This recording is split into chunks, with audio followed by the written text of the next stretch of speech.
저희 의뢰인 같은 경우는 징역 3년부터 출발을 하게 됩니다. 근데 이렇게 사람을 사지로 몰아놓고 죽을 수도 있는 상황에서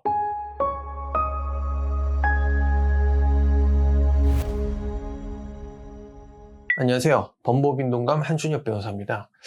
오늘은 저희가 수행했던 사건이 언론 보도가 된 부분이 좀 있어가지고 이걸 좀 소개해 보려고 합니다. 먼저 사실관계는 이렇습니다. 강간이나 준강간을 당하지도 않은 여성분이 그 앱에서 만난 남자한테 마치 강간과 준강간을 당한 것처럼 허위 고소를 해서 무고죄로 인정이 됐고 결국 징역 8월에 실형이 나온 케이스입니다. 저희 의뢰인이 공무원이세요. 이분이 앱에서 여성분을 만나셨어요.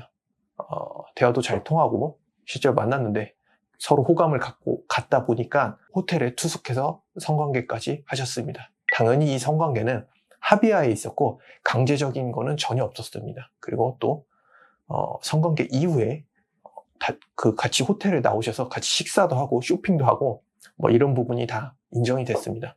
결과적으로 저희 의뢰인 같은 경우는 한 2년 정도 걸쳐가지고 불송치가 나왔고 최종적으로 불기소 처분까지 나오게 되었습니다.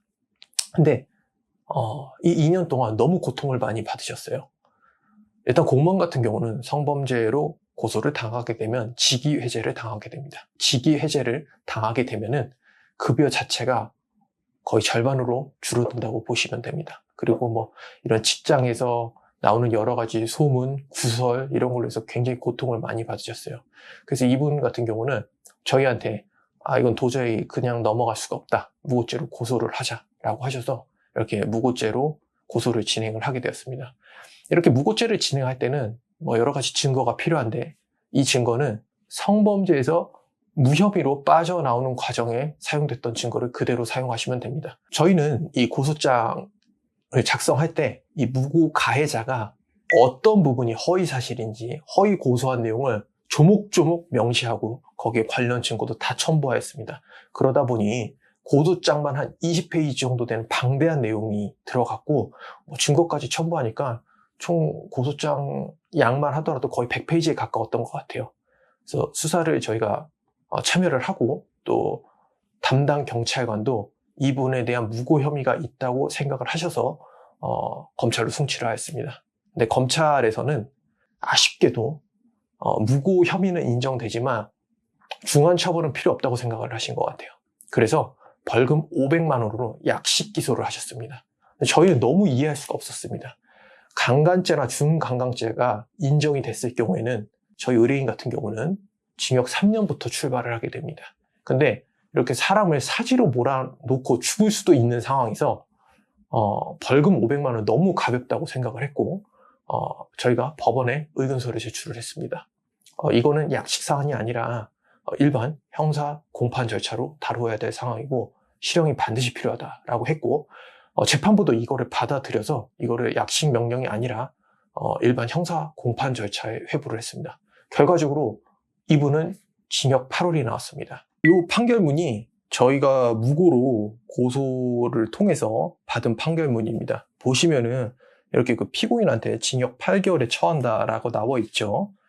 사실관계는 아까 제가 말씀드린 대로 뭐 호텔에 이렇게 들어갔는데 손을 잡아 끌더니 옷을 벗기고 하지 말라고 뿌리치고 밀쳤음에도 삽입을 하고 강간을 했다 뭐 이런 내용입니다. 그리고 또 자고 있는 피고인한테 삽입 시도해서 화를 냈는데도 뭐 강간을 했다니까 강간과 준강간으로 이렇게 허위 고소를 한 사실입니다. 그래서 여기 무고라고 명확하게 나와 있죠. 그래서 이렇게 무고를 했다는 사실이고요.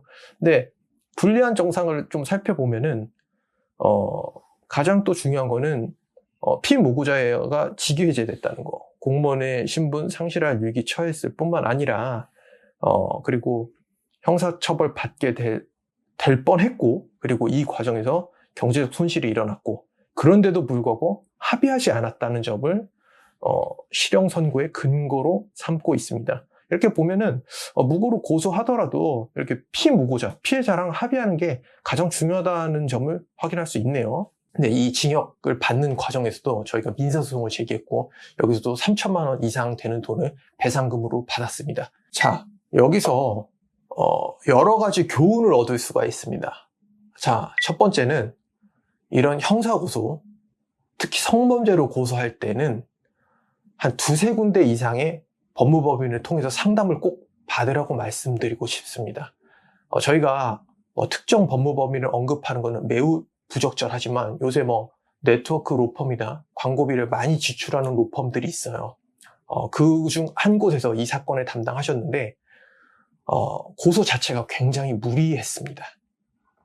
적당 수준에서 고소를 했다고 하면은 그냥 혐의 없는 걸로 빠져나오고, 그리고 무고까지는 가지 않았을 것 같은데요. 너무 이거를 허위 과장된 사실을 갖다가, 있지도 않은 사실을 갖다 고소장에 언급을 하다 보니 이게 무고의 함정에 빠지게 되었고, 결과적으로 이분 같은 경우는 실형을 살 수밖에 없게 되었습니다.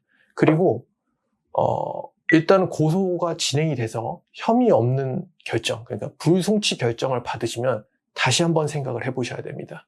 이거를 계속 가져갈지 아니면 여기서 스톱을 할지. 근데 이분 같은 경우는 아마 변호사가 이거를 하자고 했을 것 같아요, 제 생각에는. 왜냐면은 후속 절차가 진행되면서 추가적인 수임료를 계속 받을 수 있기 때문에 불송치가 나오면 이의 신청을 하고, 이의 신청을 해서 불수 처분이 나오면 항고나 재항고 이런 절차를 계속 거치자고 했던 것 같아요. 그래서 결과적으로는 끝까지 갔습니다. 그래서 이게 사건이 오래 걸렸습니다. 자, 그러면은 이렇게 억울하게 성범죄로 고소를 당하시는 분이 꽤 많으실 거예요.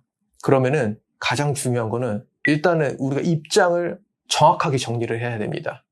그러니까 억울하게 고소당하더라도 합의를 해서 그냥 이 사건을 끝낼 건지, 아니면 내가 이게 구속이 될 위험을 무릅쓰고라도 무죄를 주장할지를 일단 결정을 하셔야 됩니다.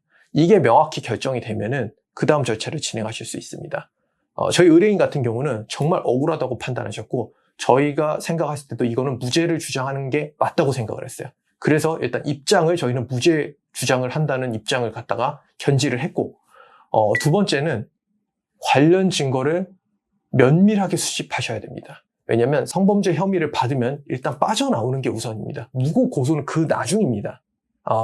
그렇기 때문에 카카오톡이라든지 대화 내용, 통화 녹음 같은 거를 잘 살피셔서 이 고소가 허위 사실이라는 점을 입증을 하신 다음에 그 다음에 무고를 고소하시는 게 무고로 처벌될 가능성이 매우 높지 않나, 그렇게 생각을 하고 있습니다. 저희가 실제로 수행한 무고죄 사례를 가지고 이 사건이 어떻게 경과가 이루어졌고, 그리고 또 성범죄나 이렇게 형사 고소를 할 때 주의사항에 대해서 말씀드렸습니다. 추가로 궁금하신 점이 있으실 경우 저희 법무법인 동감으로 연락 주시면 친절하게 상담 드리도록 하겠습니다. 감사합니다.